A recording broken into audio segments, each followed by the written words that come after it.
আজকে আমরা ঠাকুরের দেওয়া কিছু ওষুধ সম্বন্ধে জানব।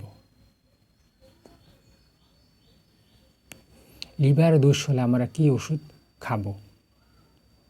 ঠাকুর কি বললেন?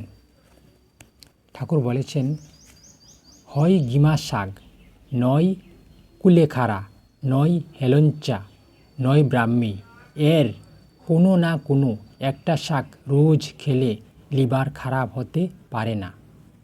আলোচনা প্রসঙ্গে 1270। আরেকটা বলেছেন দ্বীপ্রক্ষিতে, নিমগুলঞ্চ রাত্রে থেতু করে জলে ভিজিয়ে রেখে সকালে ওই জলে একটু মধু মিশিয়ে খাবেন, ওতে লিভার ফাংশন, লিভারের ক্রিয়া ভালো হয়। দ্বীপরক্ষী 1:104। আর ঠাকুরের কিছু কথা শুনব। শ্রী ঠাকুর বলছেন, দুঃখের উপর এত ভালোবাসা কেন? দুর্ভাগ্য বিলাসী হওয়া ভালো নয়, ওতে দুর্ভাগ্য ঘুচে না। যত কষ্টই আসুক তাকে আমল না দিয়ে, তাতে মোহমান না হয়ে যা করার তা জোর করে করতে থাকো। তোমার করাটাই তাড়িয়ে দেবে তোমাকে।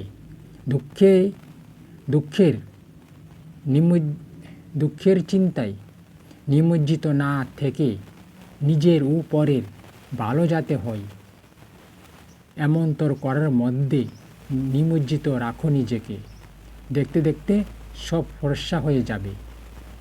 আলোচনা প্রসঙ্গে নয়। আজকে পরম দয়ালের আরেকটা বাণী শুনব। গুরু ভক্তি থেকেই মানুষ মঙ্গলের অধিকারী হয়। ওই গুরুকেই ইষ্ট বলে।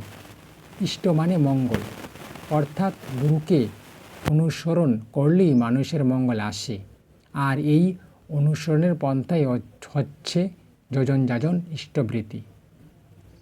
শ্রী ঠাকুর অনুকূলচন্দ্র। বন্দে পুরুষোত্তম। জয় গুরু।